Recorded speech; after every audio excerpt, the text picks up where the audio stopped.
امت ایگری کر گئی خلافت راشدہ کے دور میں، اسے کہتے ہیں اجماع امت۔ اور اس کو حضور صلی اللہ علیہ وسلم، سوال پیدا ہوتا ہے کہ کسی کو اتنا ہی زیادہ خیال ہو کہ شاید ساری امت جو گمراہ ہو سکتی ہے، بعض اوقات انسان میں خناس پیدا ہوتا ہے نا، تو وہ بہت زیادہ پیدا ہو جاتا ہے، سمجھتا کہ شاید پہلا آدمی ہدایت یافتہ میں ہی دنیا میں پیدا ہوا ہوں، باقی سارے لوگ جو تھے وہ گمراہ ہی گمراہ تھے۔ حضور صلی اللہ علیہ وسلم نے باقاعدہ اتھارٹی دی ہے، بخاری کی حدیث موجود ہے کہ حضور صلی اللہ علیہ وسلم کے آخری خطبے میں الفاظ ہیں کہ جو میرے بعد زندہ رہے گا بہت سے اختلافات دیکھے گا، فعلیکم بسنتی و سنت الخلفاء الراشدین المہدیین، بس تم پر لازم ہے میری سنت کو پکڑنا اور میرے خلفاء راشدین جو ہدایت یافتہ ہیں ان کی سنت کو پکڑنا۔ اور اب کھڑے ہو جاتے ہیں، چھوٹی چھوٹی 4 حدیثیں پڑھی اور حضرت عمر رضی اللہ تعالیٰ عنہ پر تنقید کرنا شروع کر دیتے ہیں کہ جو انہوں نے فلاں کر دیا تھا اور یہ تحریف کر دی تھی، معاذ اللہ ثم معاذ اللہ۔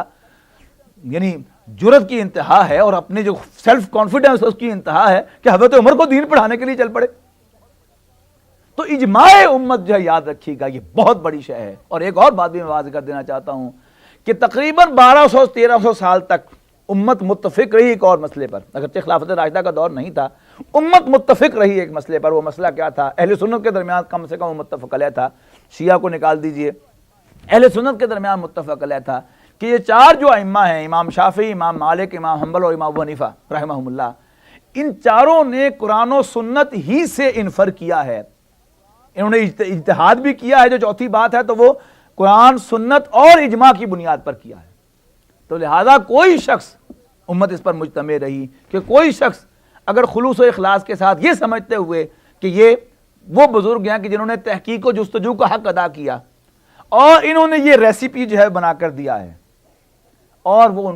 ان کی تقلید کرتا ہے، تو وہ ہدایت یافتہ ہے۔ امت اس پر مجتمع رہی۔ شاہ اسماعیل شہید رحمۃ اللہ علیہ جو پچھلی صدی کے انسان تھے، انہوں نے پہلی دفعہ جو ہے وہ دوبارہ جو ہے کہا کہ نہیں،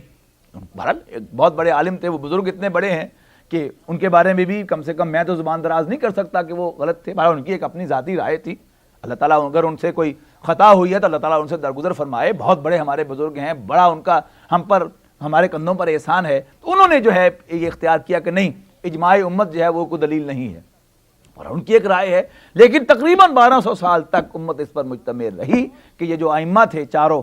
انہوں نے قرآن، سنت اور اجماع ہی کی بنیاد پر اجتہاد کیا ہے اور ریسیپی بنا کر دیے ہیں۔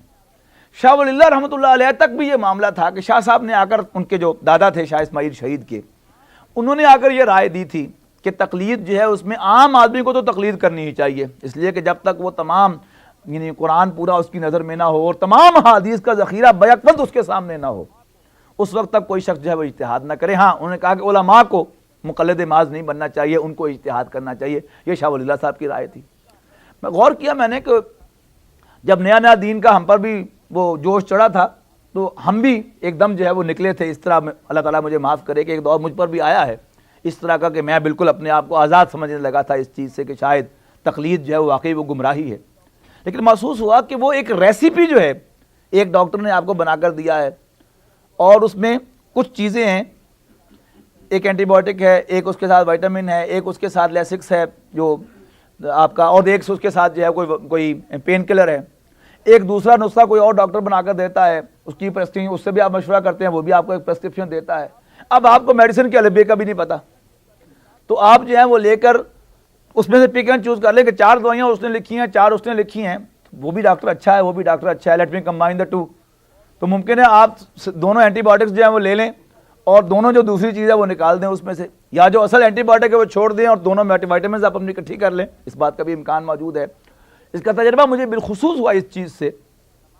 کہ نماز کے اندر جو ہے 2 چیزیں ہیں۔ نماز ہے، ایک ہے ذاتی طور پر نماز کی حیثیت کیا ہے، اقیم الصلاۃ لذکری، نماز قائم کر میری یاد کے لیے، اللہ کی یاد نماز کا ایک آبجیکٹو ہے۔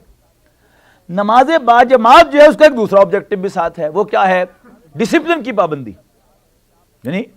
نماز باجماعت میں ڈسپلن سب سے اہم ہے کہ آپ نے نماز پڑھنا شروع کی، اب نماز آپ نے پڑھی، آپ نے کہا سبحان ربی العظیم، بلکہ ایک دفعہ بھی مکمل نہیں کیا تھا، بڑے زیادہ ہی بڑے محبت کے ساتھ اور اللہ تعالیٰ کے ساتھ گڑ گڑاتے ہوئے اس کے سامنے سبحان ربی العظیم کہنا چاہتے تھے۔ لیکن امام صاحب نے ابھی ایک بھی دفعہ مکمل نہیں کیا تھا، انہوں نے کہا اللہ اکبر یا سمع اللہ لمن حمدہ۔ اب نماز باجماعت کا تقاضا کیا ہے؟ کھڑے جاؤ، پھر جماعت کیسی رہی؟